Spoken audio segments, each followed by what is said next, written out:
संभल के सपा सांसद जियाउर रहमान बर्क को क्या गिरफ्तार किया जाएगा? क्या उनके खिलाफ भी रामपुर के पूर्व सांसद आजम खान की तरह 100 से ज्यादा मामले दर्ज किए जाएंगे? क्या जियाउर रहमान के लिए आगे की जिंदगी जेल में बिताने का संकट खड़ा हो चुका है? क्या जियाउर रहमान की संसद सदस्यता भी उसी तरह से छीन ली जाएगी जैसे मोहम्मद आजम खान की विधानसभा की सदस्यता छीनी गई? क्या जियाउर रहमान के लिए राजनीति में आगे की डगर मुश्किल हो गई है?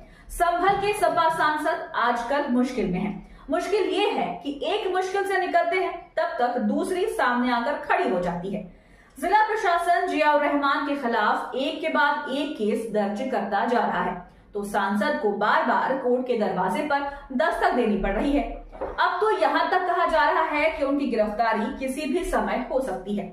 इस बीच योगी आदित्यनाथ का बुलडोजर भी सांसद के दरवाजे पर पहुंच गया, जिसके बाद से सांसद साहब बैकफुट पर पहुंच गए हैं। उन्होंने केंद्रीय मंत्री अमित शाह से मिलने का समय मांगा है। तो आखिर जियाउर रहमान पर एक के बाद एक क्यों मामले हो रहे हैं दर्ज और क्या है इसका बीजेपी से कनेक्शन, इसी पर आज हम अपनी स्पेशल रिपोर्ट में करेंगे बात। नमस्कार, आपके साथ मैं देवोश्री भट्टाचार्य गोस्वामी। संभल लोकसभा सीट बीजेपी के लिए सबसे कड़ी चुनौती है। इस सीट पर लंबे समय से बर्क परिवार का कब्जा रहा है और इसके पीछे सबसे बड़ा कारण है संभल का धार्मिक आधार। संभल में करीब 60% आबादी मुस्लिम समुदाय की है और ये समुदाय बर्क परिवार का वोट बैंक है, जिस कारण से बर्क चाहे बीएसपी में रहे हों या फिर सपा में, उनके सामने कोई बड़ी चुनौती नहीं आई है। बीजेपी के पक्ष में यूपी में लहर होने के बावजूद वो अपनी सीट बचाने में कामयाब हुए हैं, लेकिन अब मुसीबत दूसरी आ गई है। ये राजनीतिक भी है और कानूनी भी। वैसे इसे राजनीतिक कहना ज्यादा जरूरी है, क्योंकि अगर जियाउर रहमान सपा के सांसद नहीं होते तो शायद अभी चैन में होते, क्योंकि जिस तरह से उनके खिलाफ मुकदमे दर्ज हो रहे हैं उसके पीछे सबसे बड़ा कारण उनका सपा सांसद होना ही बताया जा रहा है। दरअसल संभल हिंसा के बाद से ही जियाउर रहमान के खिलाफ बीजेपी की सरकार ने सख्ती बढ़ा दी है। 24 नवंबर को जब संभल में हिंसा हुई थी तब जियाउर रहमान बेंगलुरु में थे, लेकिन प्रशासन की तरफ से हिंसा के मामले में जियाउर रहमान को आरोपी बना लिया गया। उनके खिलाफ एफआईआर दर्ज कर ली गई। इसके बाद बिजली विभाग ने 1.91 करोड़ रुपए का जुर्माना भी लगाया था। नहीं, बिजली विभाग के अधिकारियों को धमकाने के मामले में उनके पिता ममलुकुर रहमान बर्क और उनके 2 साथियों के खिलाफ भी मुकदमा दर्ज किया गया था।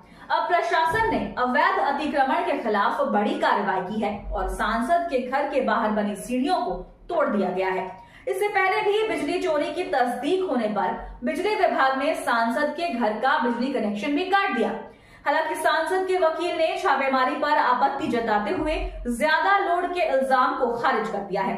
उन्होंने बताया कि घर पर 10 किलोवाट का सोलर पैनल और 5 किलोवाट का जनरेटर भी लगा हुआ है। अब हम पूरा मामला सिलसिलेवार तरीके से बताते हैं।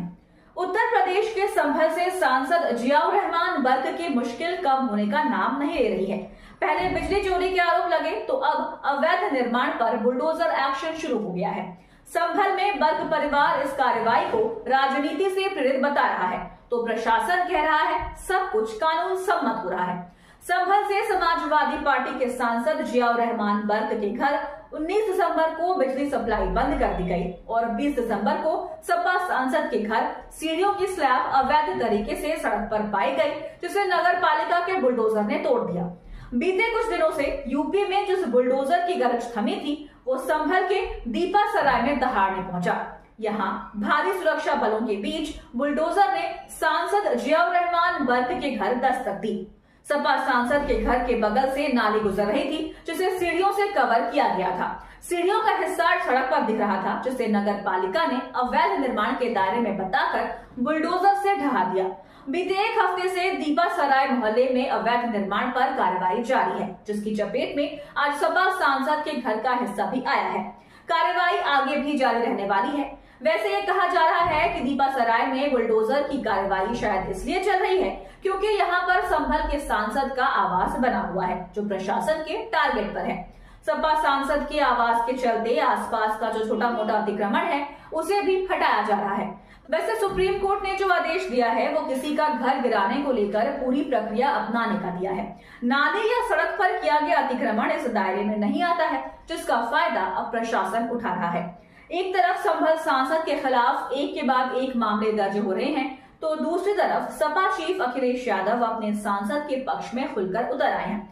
उन्होंने कहा कि बीजेपी भी कथित बिजली चोरी को समाजवादी पार्टी के संस्कार बता रही है। ये बीजेपी का मॉडल है। घर में छापा मारकर परेशान किया जा रहा है। यूपी में बिजली चोरी के नाम पर सबसे ज्यादा गरीबों को परेशान किया जा रहा है।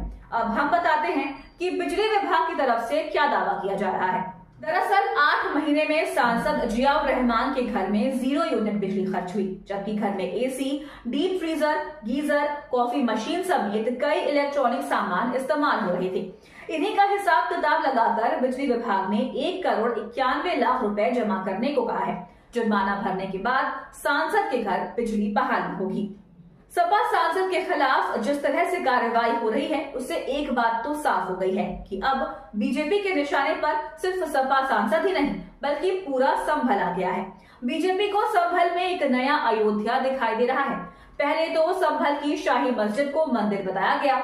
इसके खिलाफ जिला अदालत में केस फाइल किया गया। कोर्ट से सर्वे का आदेश हासिल किया गया, लेकिन जब सुप्रीम कोर्ट ने देश में मंदिर मस्जिद विवाद को लेकर नए मामले की सुनवाई और पुराने में आदेश जारी करने पर रोक लगा दी, तो फिर संभल सहित पूरे यूपी में मुस्लिम समुदाय की आबादी के बीच में मंदिरों की खोज शुरू हो गई और संभल इसमें सबसे ज्यादा निशाने पर रहा।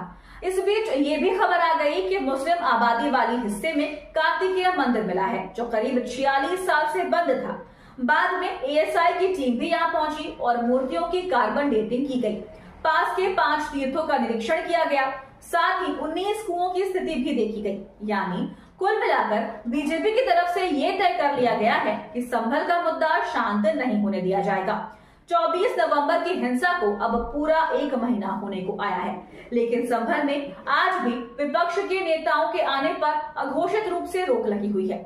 दूसरी तरफ संभल को लगातार चर्चाओं में भी बनाए रखा गया है।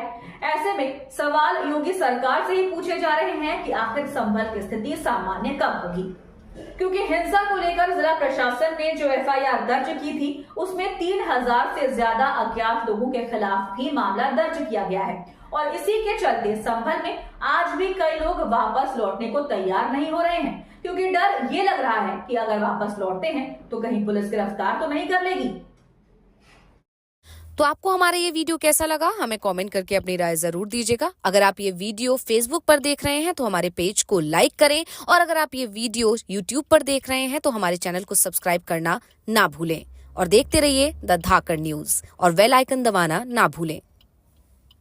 तो आपको हमारा ये वीडियो कैसा लगा, हमें कमेंट करके अपनी राय जरूर दीजिएगा। अगर आप ये वीडियो फेसबुक पर देख रहे हैं तो हमारे पेज को लाइक करें, और अगर आप ये वीडियो यूट्यूब पर देख रहे हैं तो हमारे चैनल को सब्सक्राइब करना ना भूलें और देखते रहिए द धाकड़ न्यूज और बेल आइकन दबाना ना भूलें।